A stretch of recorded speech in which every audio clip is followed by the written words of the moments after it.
Nós vamos ler do versículo 16 ao versículo 34. Atos, se alguém está sem Bíblia, compartilhe a palavra de Deus aí com o irmão, com a irmã, no nome de Jesus. E vamos ler a palavra do Senhor nessa noite. É uma leitura um pouco extensa, mas se faz necessário nós lermos com bastante atenção a palavra de Deus. Estamos engajados aí ao longo desse mês de junho e temos falado e orado, estamos engajados em 30 dias de jejum e oração. E eu creio que a igreja tem participado. Não é uma coisa que a gente tem que ficar falando para um e outro, estou jejuando disso ou daquilo outro, mas é uma coisa muito pessoal entre você e Deus. Os propósitos estão sendo compartilhados diariamente e nós seguimos aí orando. É interessante que quando Deus deseja exercitar a sua misericórdia sobre o seu povo, Ele sempre vai tensionar a sua igreja a orar. E hoje nós vamos continuar falando a respeito de oração. O pastor Luan começou falando no domingo passado. Na quinta-feira nós estivemos aqui com o Edificar, o pastor Arival também falou sobre oração. Uma mensagem abençoadíssima sobre orando as promessas de Deus. Hoje pela manhã o pastor Rafael também falou sobre oração. E agora à noite nós vamos continuar falando sobre oração. Acharam, amém? Aconteceu que indo nós para o lugar de oração, nos saiu ao encontro uma jovem possessa de espírito adivinhador, ao qual, adivinhando, dava grande lucro aos seus senhores. Seguindo a Paulo e a nós, clamava dizendo: estes homens são servos do Deus Altíssimo e vos anunciam o caminho da salvação. Isso se repetia por muitos dias. Então Paulo, já indignado, voltando-se, disse ao espírito: em nome de Jesus Cristo eu te mando, retira-te dela. E ele, na mesma hora, saiu. Vendo os seus senhores que se lhes desfizera a esperança do lucro, agarrando em Paulo e Silas, o arrastaram para a praça, à presença das autoridades, e levando-os aos pretores, disseram: estes homens, sendo judeus, perturbam a nossa cidade, propagando costumes que não podemos receber nem praticar, porque somos romanos. Levantou-se a multidão unida contra eles, e os pretores, rasgando-lhes as vestes, mandaram açoitá-los com varas. E depois de lhes darem muitos açoites, os lançaram no cárcere, ordenando ao carcereiro que os guardasse com toda a segurança. Este, recebendo tal ordem, levou-os para o cárcere interior e lhes prendeu os pés no tronco. Por volta da meia-noite, Paulo e Silas oravam e cantavam louvores a Deus, e os demais companheiros de prisão escutavam. De repente sobreveio tamanho terremoto que sacudiu os alicerces da prisão. Abriram-se todas as portas e soltaram-se as cadeias de todos.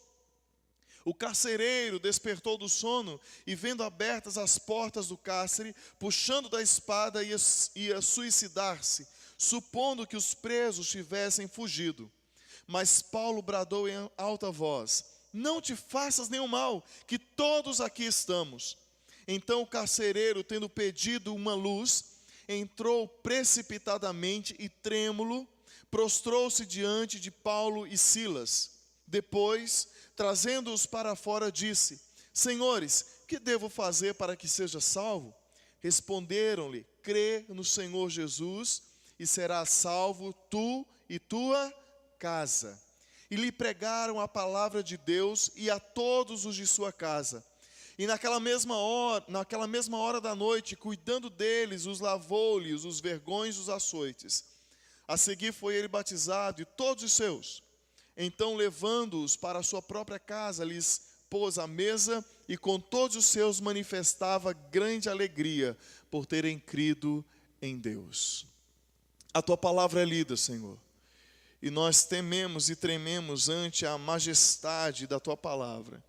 Nós pedimos que o Senhor fale ao nosso coração, transforma o nosso ser, a nossa história.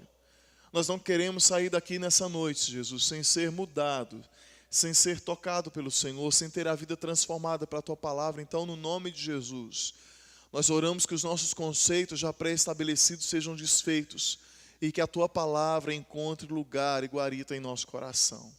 No nome de Jesus nós oramos e nós Te agradecemos. Amém. Eu já contei essa história aqui, mas eu vou repetir ela. Em 1985, uma igreja no sertão de Pernambuco se reuniu para clamar a Deus. Uma campanha de oração semelhante à que nós estamos fazendo agora. No entanto, eles tinham um único propósito. Enquanto nós lançamos propósitos diários, a igreja tinha um único propósito, que era clamar a Deus em favor de chuva. Você já orou pedindo chuva? Nunca orou, né? Porque você nunca precisou. Espero que nunca precise. Mas eu já orei pedindo chuva, e ó, muitas vezes. E aquela igreja clamava a Deus. Aquela igreja orava ao Senhor. E dentre crianças e jovens, velhos e adultos, leigos e sacerdotes, a atitude que mais me chamou a atenção foi de uma senhora, que eu já falei, já citei o nome dela aqui várias vezes, uma santa mulher de Deus chamada Dona Anita da Luz.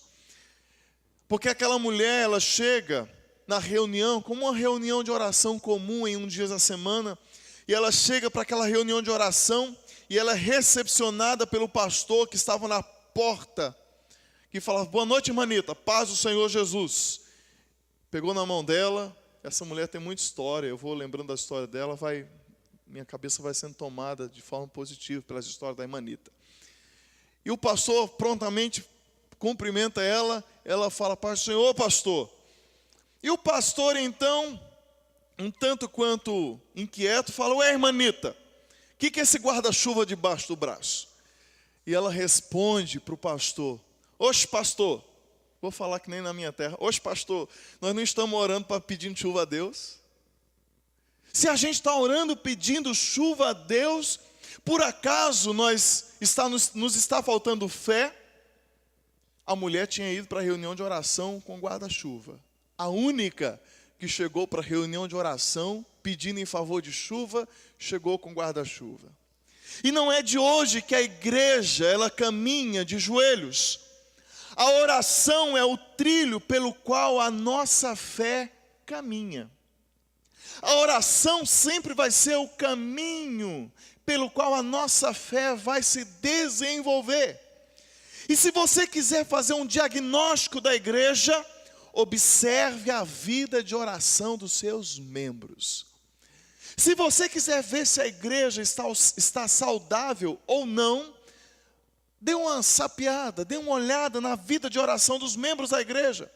É fato que essa é uma tarefa por demais difícil, tendo em vista que ninguém tem que ficar bisbilhotando a vida de oração de ninguém, e nós não conseguimos conviver 24 horas um com o outro, o tempo todo, com todo mundo.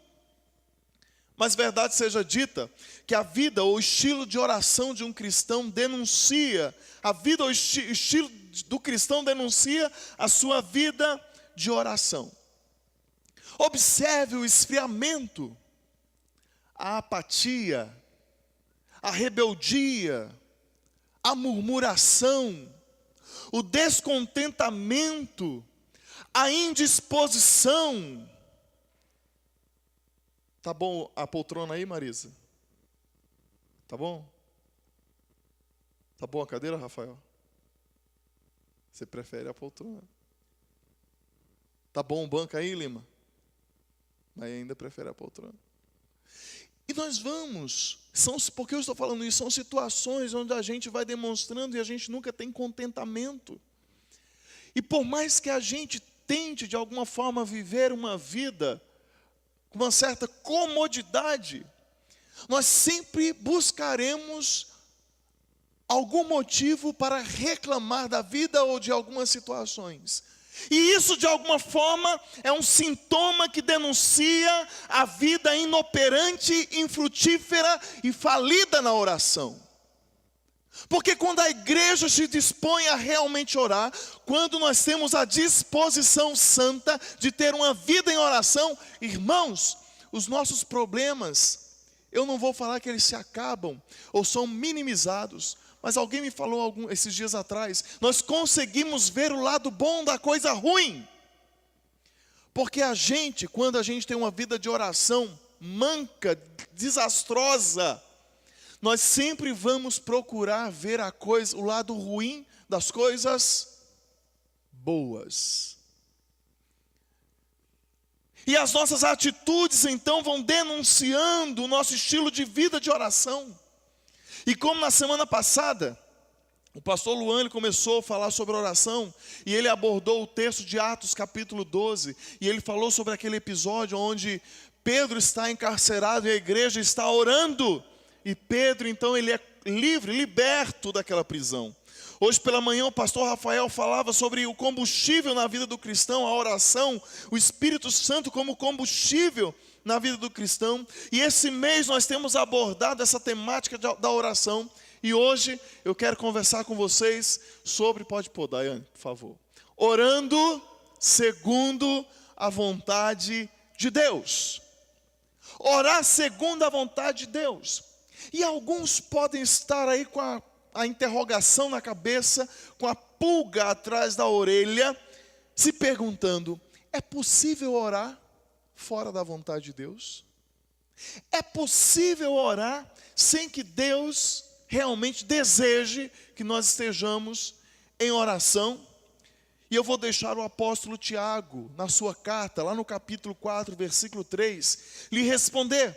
Quando Tiago fala que nós pedimos, mas não recebemos, porque nós pedimos por motivos errados. As nossas motivações concernentes à oração, muitas vezes, são contrárias à vontade de Deus. Elas vão na contramão, são antagônicas àquilo que Deus realmente deseja, que nós realmente busquemos.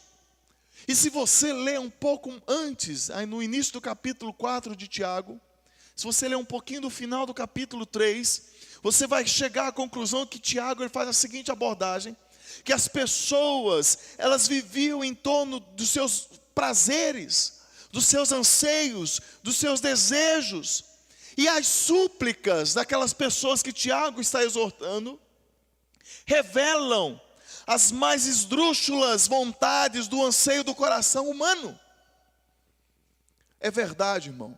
Se você fizer um raio-x profundo, um ultrassom, sei lá, uma tomografia da sua alma, você vai chegar à conclusão que os nossos momentos de oração, muitas vezes, eles são motivados por razões obscuras. E por que obscuras? Porque nós sempre vamos nos colocar de joelhos, ou em oração, de pé, de joelho, sentado, não importa.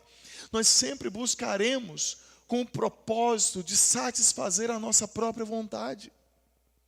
E aí nós nos deparamos com a realidade de que Deus não ouviu minha oração, o Senhor não me atendeu. E é fato que Ele não atendeu porque a vontade dEle não combinou com a sua vontade. Ou a sua vontade não combinou com a dEle. Porque a gente ora pedindo algo sempre para satisfazer a nossa carnalidade. E eu não tiro a legitimidade de nós orarmos por nós mesmos, mas a pergunta é, a nossa oração realmente, ela tem sido sincera e ela tem alcançado o objetivo pela qual o Senhor nos ordena a orar? E eu não estou aqui defendendo a falta de sinceridade diante de Deus. Eu não estou aqui partindo do pressuposto de que nós não devemos ser sinceros. Mas eu quero isso, eu tenho que falar isso para Deus. Não é isso que eu estou defendendo. Eu estou falando de que nós não podemos partir ou falar com Deus a partir de um coração rebelde, que de alguma forma tenta ludibriar ou enganar a Deus, tentando tirar vantagem de alguém que jamais concederá vantagem alguma para a gente. Já tentou enganar Deus em oração?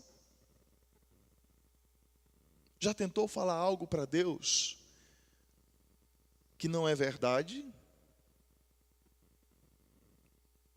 Uma reflexão.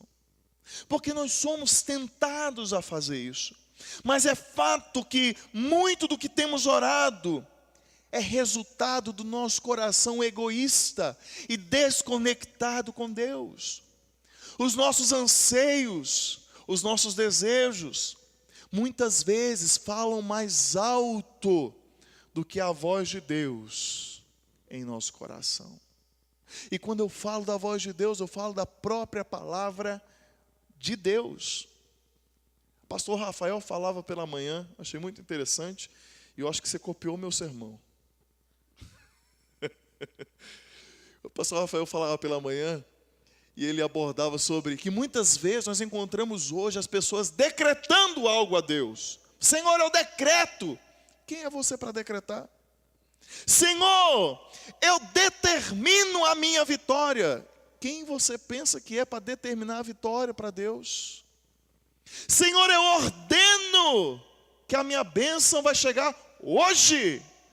E quem é você para ordenar alguma coisa? Como se Deus fosse uma espécie de capacho, de servo, de escravo, pronto a atender os nossos caprichos. E o texto que nós acabamos de ler em Atos, esse texto que nos é apresentado nessa noite, faz parte de um trabalho muito bem elaborado do médico Lucas. Uma vez que em seu evangelho, lá no evangelho de Lucas, ele descreve a vida de oração de Jesus. Em Atos, Lucas então vai descrever também a vida de oração agora da igreja.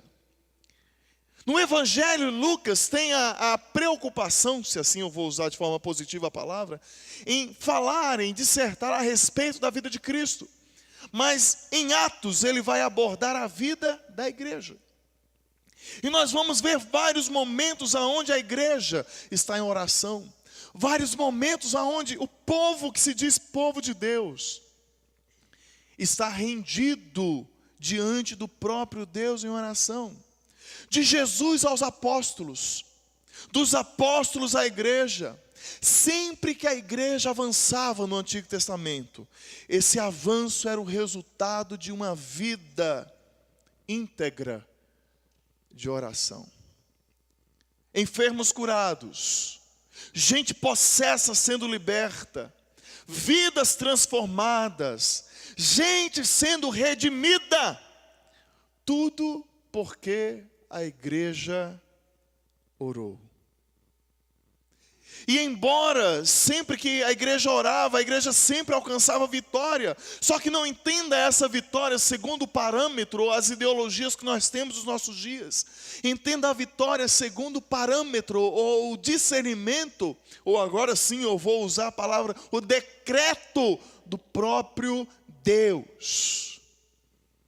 E quando nós falamos de oração, irmãos, nós estamos também, é difícil falarmos de oração sem também falarmos a respeito de batalha espiritual. Sem falar a respeito também de uma guerra física e espiritual. Quer ver? A gente consegue ficar 1 hora assistindo televisão, 2. A gente vai para o cinema, eu particularmente gosto demais de cinema. Me relaxa ao ponto de eu dormir.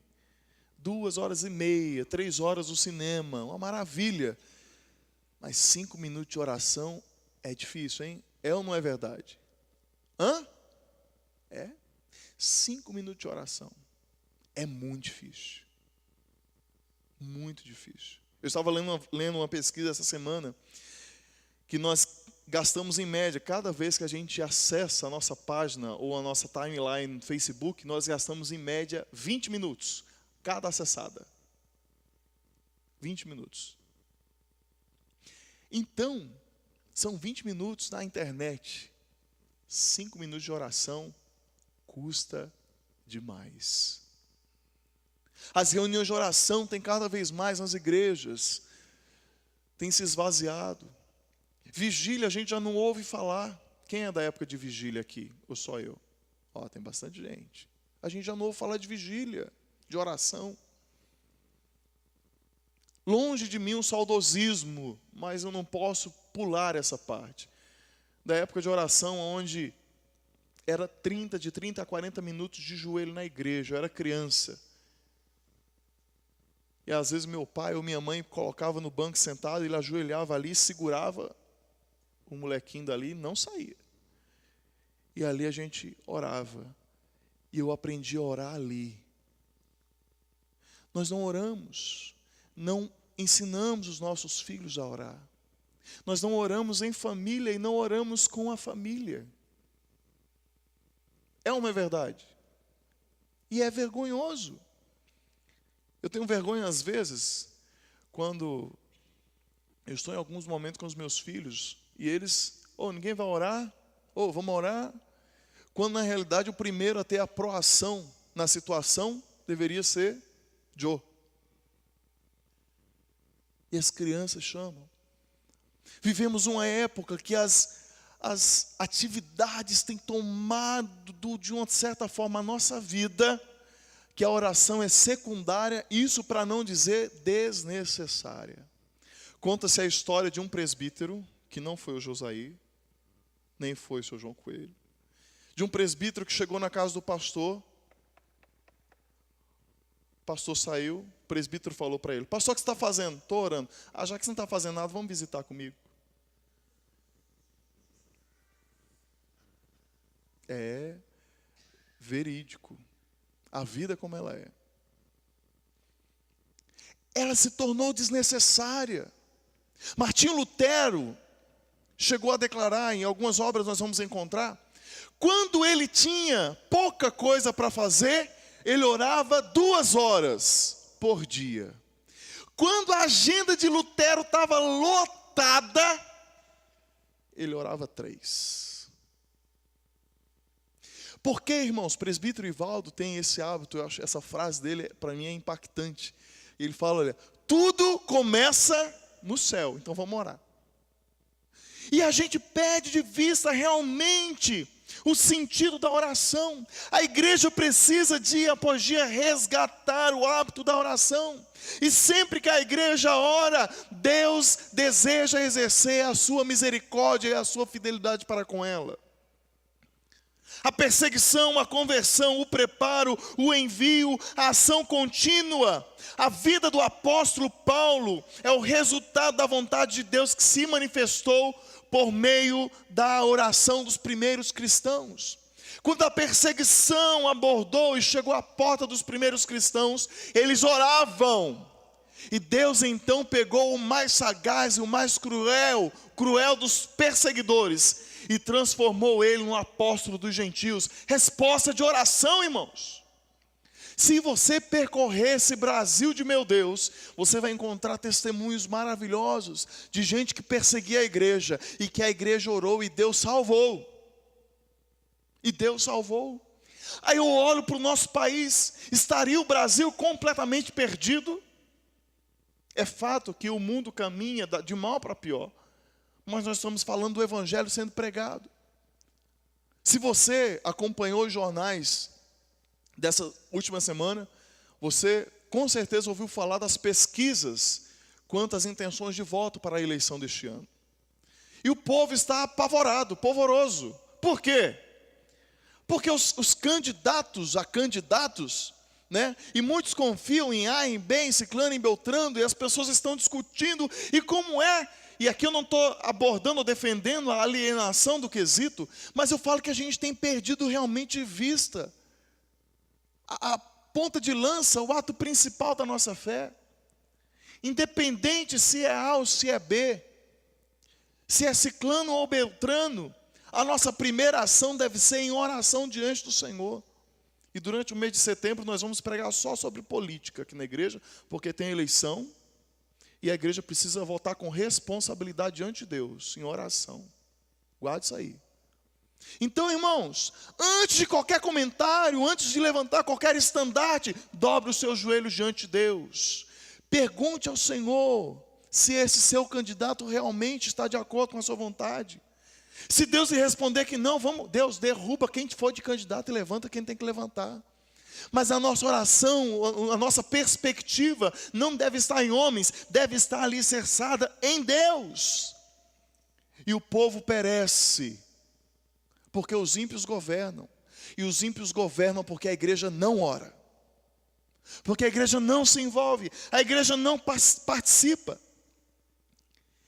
E nessa sua viagem missionária, então, Paulo tem a sua rota completamente desviada, graças a uma visão que ele tem, que essa visão está descrita lá no versículo 9 do capítulo 16 que nós lemos. Paulo tem uma visão durante a noite, que um varão macedônico aparece para ele e fala: passa a Macedônia e ajuda-nos. E então a rota de Paulo é completamente, ele desvia a sua rota e ele segue em direção da visão que ele tem. E é interessante nós pontuarmos todo o livro de Atos, para nós entendermos isso, é que Paulo está em uma viagem missionária. E por que Paulo sai? Porque a igreja lá atrás orou, jejuou, e o Espírito Santo deu à igreja uma orientação: separa Paulo e Barnabé e envia. E por que enviar? Porque o evangelho tinha que ser pregado. Paulo aparecendo na Macedônia, levando o evangelho na Europa, Paulo estava ali como resposta de oração da igreja, uma oração segundo a vontade de Deus. O povo estava carente de salvação, Deus desejava exercer a sua misericórdia, a igreja estava lá comprometida em oração, e as pessoas estavam sendo alcançadas pelo poder do evangelho. Por quê? Porque a igreja orou segundo a vontade de Deus. Irmãos, e quando nós oramos segundo a vontade de Deus, o céu diz sim. O céu diz: haja isso. O céu diz: aconteça aquilo. E existem coisas que estão dentro da soberania de Deus, Ele decidiu que fossem resolvidas por meio da oração. Você vê as luzes desse templo acesa, mas você não consegue ver toda a rede elétrica que foi preparada, da lenha, do forro e das estruturas. Mas para que essas luzes fossem acesas, o dedo de alguém tinha que apertar o dedo de alguém lá na caixa de força, lá em cima na galeria. A oração, na soberania de Deus, algumas coisas foi decidida assim. Deus preparou as estruturas. E a oração vai ser o nosso dedo no interruptor. Mas a gente não ora. A gente resolve adiar. A gente não quer orar. Mas essa noite eu quero rapidamente falar com você sobre orando segundo a vontade de Deus. E para nós orarmos segundo a vontade de Deus, é necessário assumir o compromisso com a missão do próprio Deus. E todo o texto de Atos 16 você vai encontrar um comprometimento. Desde dos macedônios, a Lídia, uma mulher riquíssima, piedosa e riquíssima. A jovem possessa do texto que nós lemos. Os presos lá no cárcere, junto com Paulo. O carcereiro e a sua casa. Todo esse processo de salvação estava interligado por meio da oração. Paulo e Silas, então, é a resposta de salvação, na verdade, a resposta de oração para a vida daquelas pessoas. Quer ver? Nós oramos: Senhor, alcança os fulanos de tal, lá não sei na onde. Geralmente a gente tem um hábito de orar, quando a gente ora por missões, a gente ora pela África. Mas deixa eu falar para você, a Europa está morrendo espiritualmente, e os Estados Unidos estão entrando na UTI. Viu? E o ciclo é comum. Há quem diga que a teologia ela é construída na Europa, estragada nos Estados Unidos e consumida no Brasil. Então o ciclo ele é basicamente o mesmo. O mesmo esfriamento que a Europa está vivendo agora, já está começando a adentrar nos Estados Unidos, e não se assuste, já começa a dar o sinal da garra aqui no Brasil. E quando a gente fala de missão, a gente sempre vai pensar África, né? Mas todos os cantos do mundo existem pessoas para serem alcançadas. Ronaldo Lidório, em uma de suas obras, fala que os povos mais alcançados, mais difíceis de alcançar, são os mais pobres dos pobres, ou seja, os miseráveis, e os mais ricos dos ricos, as extremidades. E nós temos essas duas extremidades em todo lugar do mundo. E nós oramos: Senhor, que o Senhor alcance aquele lugar, Senhor, envia pessoas não sei para onde. Mas você já parou para prestar atenção que você pode ser a resposta de oração? Quando lá o profeta Isaías nos diz, né, quando o Senhor brada lá em Isaías 6, a quem enviarei, quem há de ir por nós? O que Isaías fala? Eis-me aqui. Mas às vezes a gente não ora, quanto mais diz eis-me aqui ao Senhor. A gente até pede a Deus. Ontem a gente estava no velório lá do irmão Alessandro, eu estava pensando, falando com Deus sobre consolo. E Deus falava muito ao meu coração quando nós pedimos consolo para o irmão, para a irmã, para a família. E sabe quem Deus vai usar para consolar? Eu e você. É o nosso abraço. É a nossa ligação. Tudo bem, Irmita? Está precisando de alguma coisa? Com certeza ela vai te chamar para tomar café. Está precisando de alguma coisa? É aquele abraço, aquela oração. Então nós podemos ser a resposta de oração, irmãos. Mas essa oração realmente que diz respeito ao comprometimento com a missão. A viagem de Paulo, essa viagem missionária com seus companheiros, partiu da igreja, uma vez que a igreja se submeteu em oração e jejum. E quando a igreja, como eu já mencionei o texto de Atos 13, quando a igreja então, ela jejua e ela ora, o Senhor fala por meio do seu Espírito à igreja: separai-me agora. E separaram então Paulo e Barnabé, e o Senhor fala: para a obra a que os tenho chamado. A igreja local, agora eu vou falar nós como igreja local, precisamos orar mais por missões. Senhor, usa a minha vida. E se prepare, porque Deus vai enviar você para lugares inesperados. Aí você fala: ih, não vou orar. Mas o campo missionário próximo a você pode ser o seu trabalho. Pode ser do outro lado da rua. Quer ver? Lugar longe para chuchu? Sua casa. Sua casa. Você pode ser a resposta de oração para a sua casa. E se você caminhar entre as páginas das Escrituras, especificamente esse cenário que compõe a história de Atos 16, você vai encontrar a igreja orando. Você verá Paulo orando. Você vai ver Paulo e Silas orando. E às vezes eu me impressiono com algumas pessoas quando olham para esse texto, e pontualmente o versículo 25, quando a gente lê o versículo 25, certa hora da noite, à meia-noite, vamos voltar lá para o texto. Opa, fechei aqui. Vamos voltar lá para o texto. O que fala aí? Você está com a Bíblia aberta? Versículo 25.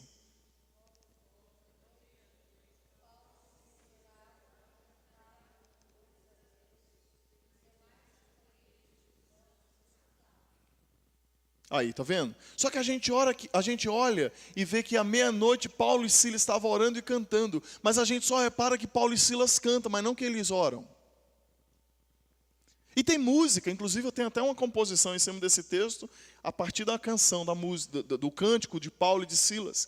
E a gente vê: então vamos cantar que Deus vai livrar da prisão, vamos cantar que Deus vai abrir os grilhões, vamos cantar que Deus vai dar vitória, vamos cantar, vamos cantar, vamos cantar. A igreja vira como fala um lugar de passarinho, como é que chama? Um viveiro, né? É muita cantoria e pouca oração. E pouca oração. Mas o texto, existe uma intencionalidade aí. Paulo e Silas orava. O cântico, na realidade, ele aparece ali para demonstrar gratidão. Ou seja, enquanto eles oravam, o Espírito Santo consolava e eles louvavam a Deus. Irmão, ninguém canta se estiver triste. Já tentou cantar com tristeza? Ninguém canta. E não é sem razão que a palavra fala: Está alegre? Cante. Os dois irmãos estão com os pés e as mãos amarrados ao tronco, sendo chicoteados, machucados. Você acha que esses camaradas estão alegres? Não! Mas o texto diz que eles oravam. E quando ele ora, o Espírito Santo consola. Quando eles oram, o Espírito Santo fortalece. Quando eles oram, o Espírito Santo starta algo sobrenatural sobre a vida deles. Quando eles oram, eles são fortalecidos e então capacitados a elevar o coração a Deus em louvor. Sabe por que nós somos tristes por demais algumas vezes? E nós não temos condições de cantar, a alegria está no coração de quem já conhece a Jesus. Sabe por que nós deveríamos ser o povo mais alegre da face da terra, mas somos os mais rancorosos e tristes, porque nós oramos pouco. Quando nós oramos, Deus move o nosso coração.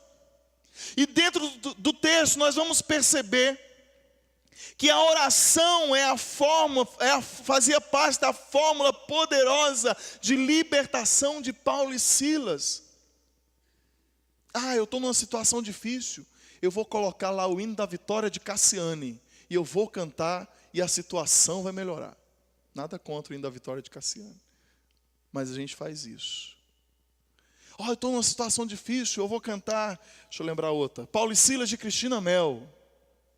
Vocês conhecem essas músicas, não?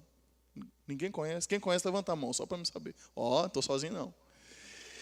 Eu estou passando por uma situação difícil e eu vou cantar Permissão de Deus de Andréa Fontes. Dificultei, quem conhece? Já diminuiu. E a gente acha que é o cântico. A resolução para que as vidas sejam transformadas e cadeias sejam abertas acontece por meio da oração. Porque quando você ora, você tem o vislumbre e a revelação do alto da vontade de Deus. E então sim, você se amolda, porque você se faz comprometido com a missão de Deus.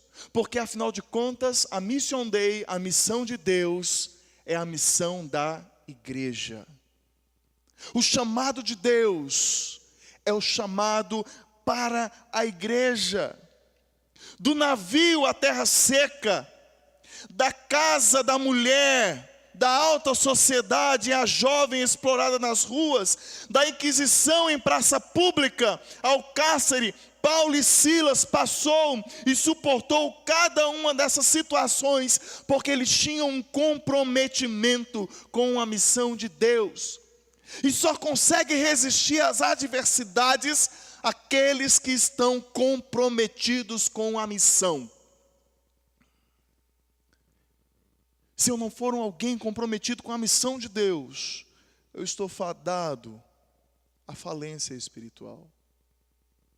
Mas orar segundo a vontade de Deus também é destronar os intentos malignos em todas as esferas da vida. Paulo e Silas estão caminhando, e parece ser uma caminhada comum. O lugar parece ser um lugar comum, e talvez eles não pensavam, não faziam ideia do que aconteceria naquela caminhada. E o texto nos diz, no versículo 14, que eles estão caminhando para um lugar de oração. E enquanto eles estão caminhando, uma jovem possessa de um espírito, pobre, usada por pessoas que exploravam a sua situação espiritual deplorável, e elas clamavam, insultando Paulo e Silas. E o texto nos diz que dias, muitos dias, se passaram, e Paulo e Silas ouvindo isso todo dia, enquanto eles iam para o lugar de oração. E foi nesse caminho que essa moça surgiu, constrangendo aqueles homens.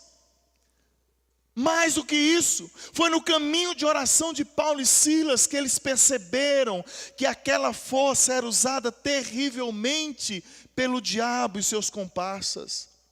Foram dias de observação, dias de insultos, dias onde eles permaneceram em oração e não desistiram. Até que Paulo então repreende aquele espírito maligno, trazendo libertação àquela moça. E foi por meio de uma profunda vida de oração que Paulo repreendeu os intentos de Satanás. E talvez, e é certo que nós vamos falar que todo mal é repreendido no nome e no poder de Jesus. Marcos capítulo 9, versículo 29, um texto nos diz, o próprio Cristo falando que existem situações do maligno que só são repreendidos por meio do quê? Jejum e oração. Num outro episódio, uns camaradas meio que se aventurando, vão tentar expulsar lá uns demônios. E eles falam, olha, sai no nome do Jesus de, se eu não me engano, acho que de Paulo, sai. E os demônios então juntaram os caboclos e deram uma surra neles. Rebentaram com eles. E eles falaram, olha, Jesus nós conhecemos. O de Paulo também, mas e vocês quem são? Não adianta nós queremos afrontar o maligno em nosso próprio nome, com a nossa pseudo-coragem. O mal só pode ser repreendido a partir de uma profundidade no relacionamento com Deus.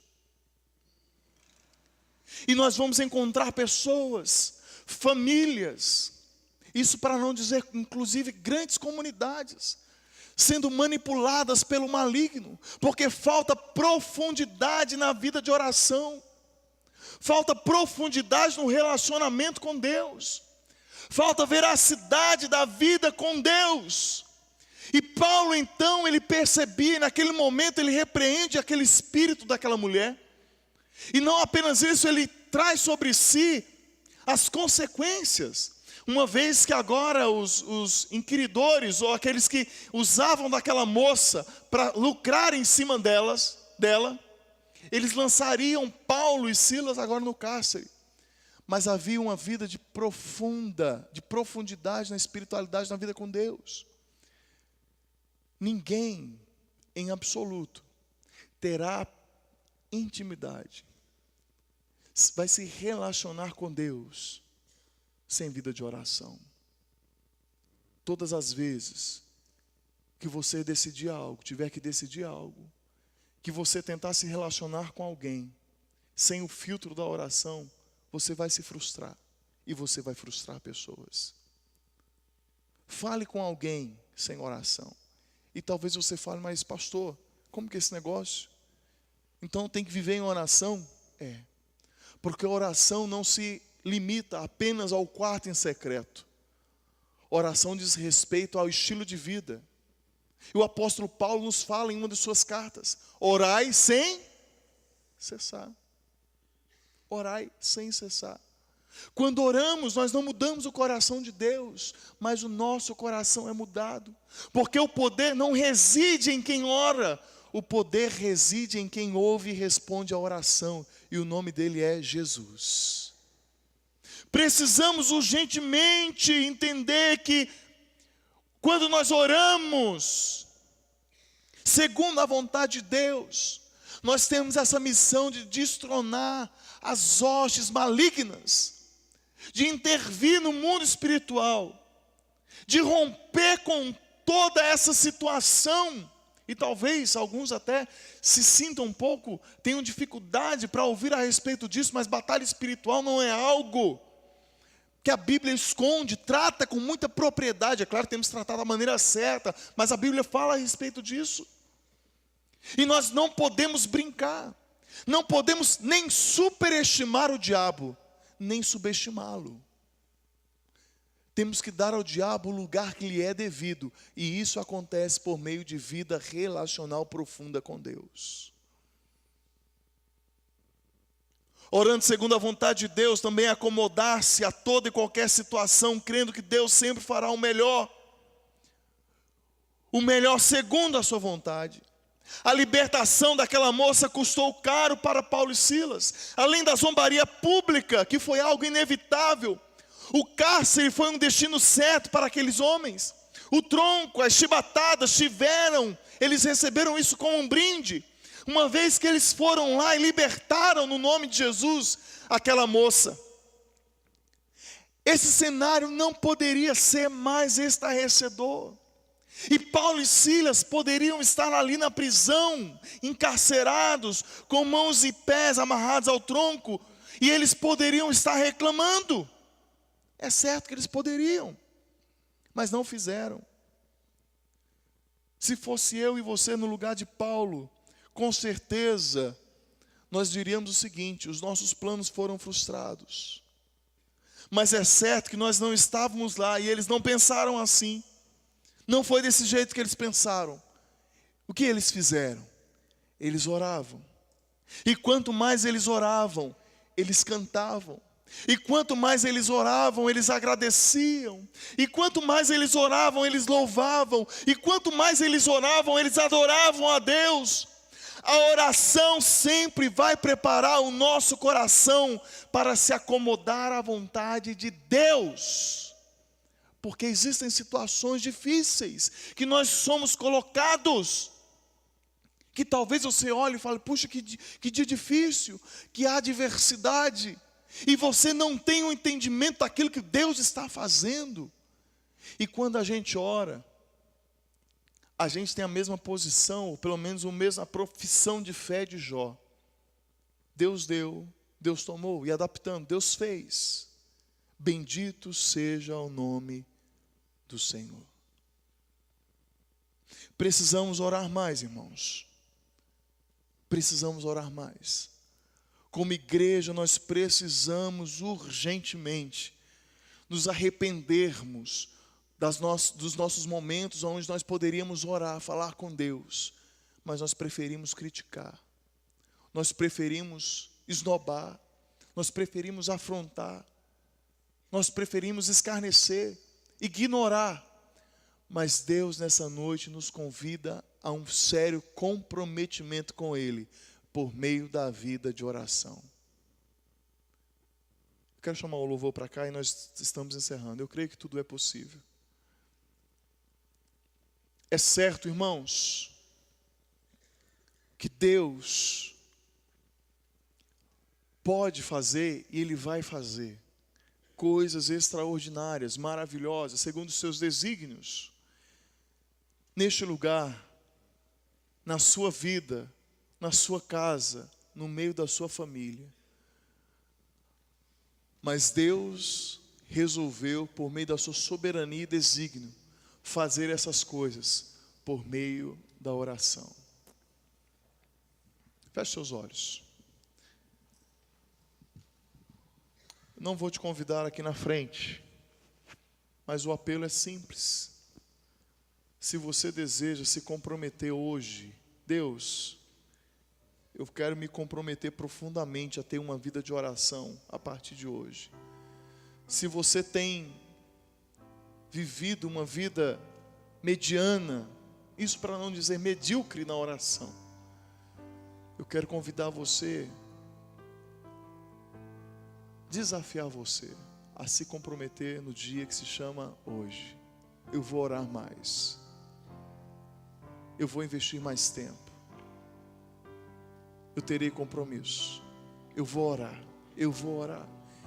Eu vou orar por mim, pela minha casa, pela igreja, pelo nosso país, pela nossa cidade. Eu vou orar. Eu quero orar.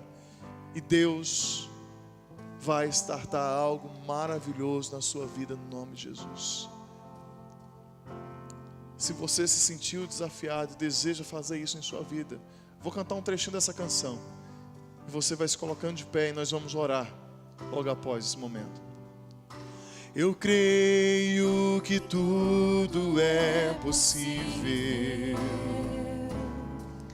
e que nada é impossível para ti.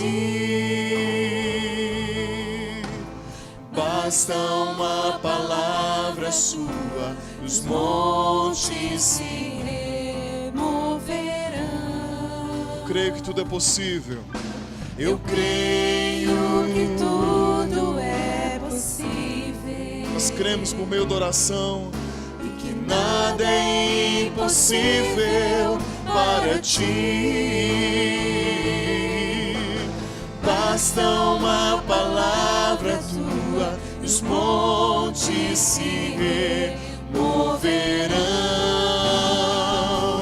Pois contigo saltarei muralhas e também destruirei exércitos, pois eu sou mais que vencedor. Pois contigo saltarei muralhas e também destruirei exércitos, pois eu sou mais que vencedor. Senhor, a tua igreja está reunida neste lugar. A tua palavra foi proclamada, Senhor. E nós pedimos que no nome de Jesus, o Senhor comece a partir do meu coração um reavivamento profundo na oração, Deus. Nos tira, Senhor, da frente da televisão, nos remove da frente da internet, e que nós possamos investir tempo em oração, que a gente possa orar, até a voz faltar, até as palavras se ausentarem, Deus, no nome de Jesus. Levanta, Senhor, este povo como um povo realmente comprometido por meio da intercessão, por meio da oração. Nós vamos orar por nós mesmos, vamos orar pela nossa família, queremos orar pela nossa cidade, queremos orar pelo nosso país. Deus, queremos clamar por reavivamento, queremos orar segundo a tua vontade. Nós pedimos que o Senhor remova do nosso coração os desejos egoístas, egocêntricos, que tende sempre, Pai, em orar para nos autofavorecer. Tem misericórdia de nós, Senhor, perdoa-nos no nome de Jesus, e nos leva, Senhor, a um novo patamar de vida relacional com o Senhor, de vida de oração, aonde constantemente nós vamos ouvir a tua voz. É no secreto, é no quarto em secreto, mas também é no carro, é na rua, é no trabalho, é entre os amigos, orando em todo tempo, orando sem cessar e crendo que o Senhor fará coisas maravilhosas em nosso coração, orando para vencer, Pai, suportar as lutas, orando, Senhor, para conseguir passar pelos momentos de adversidade, orando, Senhor, para entender a tua vontade, orando em todo tempo, por todos, em todo momento, para a tua glória e para o teu louvor. No nome de Jesus nós clamamos neste momento, nós oramos, e Deus, aquece o nosso coração, eleva-nos, Senhor, segundo a tua vontade. Nós queremos orar, Senhor, mais e mais, a cada momento, no nome de Jesus e para a glória de Jesus. Amém. Que a graça do nosso Senhor e Salvador Jesus Cristo, o amor de Deus, o nosso eterno Pai, a virtude e a consolação do seu Santo Espírito esteja sobre a sua vida, sobre a sua casa, sobre o seu trabalho, sobre a sua família, sobre os seus relacionamentos, hoje e para todo sempre. Amém. Vou pedir para você sentar um instante, muito cuidado ao sair, use as saídas. Estaremos indo para as portas, queremos falar com você, os pastores, os presbíteros. Que Deus abençoe a todos, no nome de Jesus. Vamos para a porta.